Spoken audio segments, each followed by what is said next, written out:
points I wanted to press on, and I hope that this will be a deliverance for most, because it's a lot to unpack here. But one thing I want to talk about is when you're dealing with disloyal people want what they want so badly, they don't care who they hurt in the process. Come on, man. All right? And when I say that, let's talk about it. Let's talk about it. 2 Samuel chapter 11, verse number 2.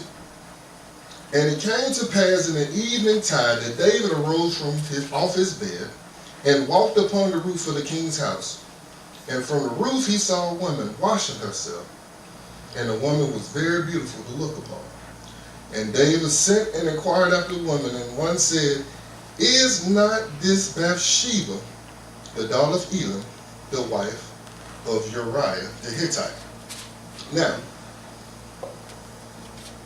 once again, he wanted what he wanted so badly, because David sent messengers to her, and she came unto him, and she lay with her, and he lay with her, for she was purified from her uncleanness, and she returned unto her house.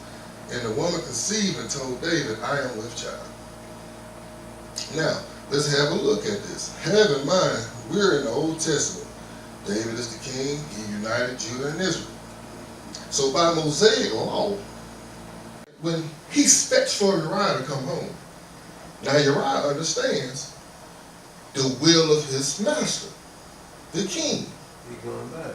You're not to lay down with nobody. He just got his wife pregnant. David got his wife pregnant. Hey, I need you to go, let me get you drunk, eat some of this food, go lay with your wife so we can hide this behind closed doors. It's going to be your baby, but I'm going to look out for you. Yeah. All right? Even though it is. But Uriah said, no, I'm going to lay with the servants in the palace. He never went home to his wife. Because it sounds crazy. A Hittite was a better man of God than David. Wow. An outside person was a better man of God. He knew that at war, he followed the commandments to stay consecrated. Right. But David, Couldn't do it. hey, what's your name? Come see me. It don't work like that. It don't work like that. It don't work like that. So you got to have in mind, as we travel on, the people in your life, sometimes when we look at yourself as the corporate, your family, your friends that you call brothers. Do you see the disloyal people that are on the outside? Some are on the inside, your circle. Are they loyal to you, or are they disloyal? Do they have the mind to do you better or to do harm to you? Sometimes you have to look at that.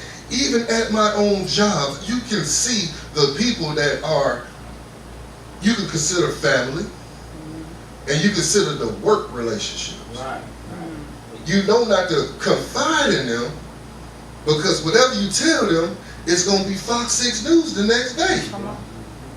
So where is the loyalty in my confidentiality with you? Because if I say, hey man, you know, me and my wife, we had a bad argument, man, I'm finna go get a hotel.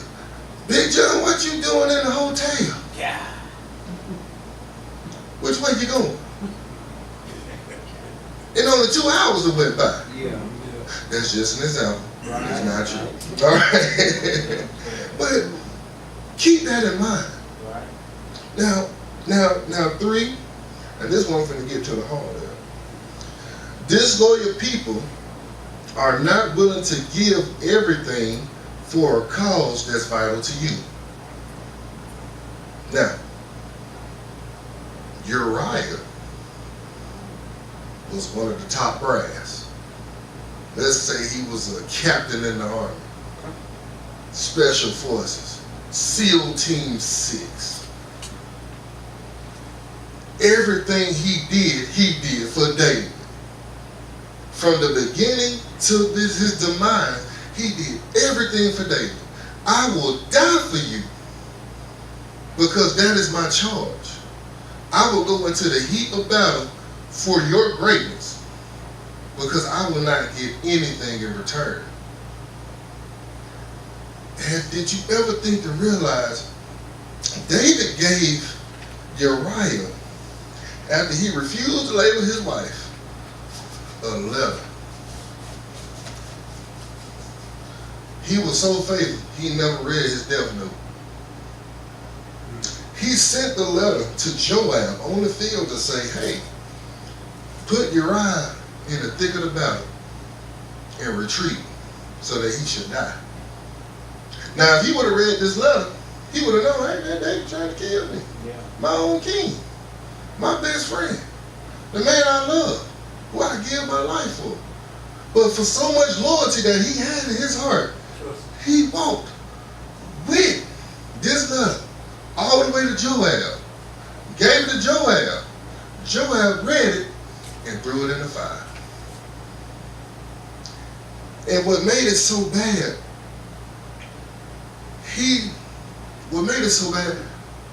when the servant went back and told David what had happened and told him that Uriah the Hittite is dead, he told him, do not be discouraged. The sword kills one as it kills the other. Encourage Joab. He had no lick of remorse in his soul. You killed your best friend and you had no remorse. All you did was say, oh well, just make sure Joab ain't discouraged. Just tell him to keep on fighting. What type of disloyalty is that? Now you can see why God was so displeased, because Bathsheba, she wasn't the actual factor in the whole thing. Bathsheba was connected to Uriah, but Uriah's relationship with David meant so much more. You killed your best friend to be with his wife. What trust, what loyalty is there? So, I ask you this thing. Do you see your people in your life? If you do a checklist within the last 6 months, do you see the people that are for you, that help propel you forward, to benefit you? Because the thing about loyalty won't kill you. Loyalty will only make you go to greater heights. Now, sure enough, there are people, are good people, that do dumb stuff, that do disloyal things. But sometimes you have to remove yourself from that environment. Sometimes you have to separate yourself from a situation where you can be killed and taken down and destroyed like Uriah. When you see the signs, how often do we look at it plain as day and turn our heads from it? How often do we see the writings on the wall? Not good for you. And still, they're my folks. I love them. I love them. It's all right. Sometimes you have to separate yourself, sit back and evaluate, are they loyal to my being or disloyal to my soul? Because loyalty won't kill you. Disloyalty will destroy. I should write that down. I can tweet that on Facebook. Yeah. You gotta have in mind,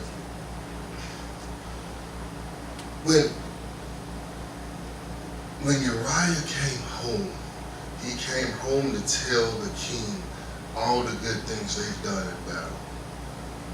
And in the process, all through David's mind was, how can I hide what I just did? Yeah. You can't take it back. The sin started from here. And he thought all the way down to the death of Uriah. He premeditated that murder. God was displeased with him for his great sin. Because you have to have in mind, the king was the next step to God. He was the chosen by God. God was the king, he was the Lord over Israel. He was the God of the children of Israel. So God chose David. David had the anointing from God. David killed his best friend. God sees that. So you took a life, your son's life would be taken in the process. Sin for a sin. But if David would have just did the right thing, stayed loyal to his men, stayed loyal to himself, he had women. He just want to add another one to the number. But if you would stay loyal, went out to battle, would that blotch be still in his name? Except the matter of Uriah the Hittite. So I charge you this day, soul search your inner self. Soul search your inner being. Because people every day has something to say behind your back. Every day somebody has something to say to take you from here and knock you down a peg. So once you get knocked down a peg, do you go after them and lower yourself below them? Absolutely not. Absolutely not. And I want to pray this prayer as I close. Father God, we thank you this day. Father God, we thank you for the reasonable portion of our health and strength, Father.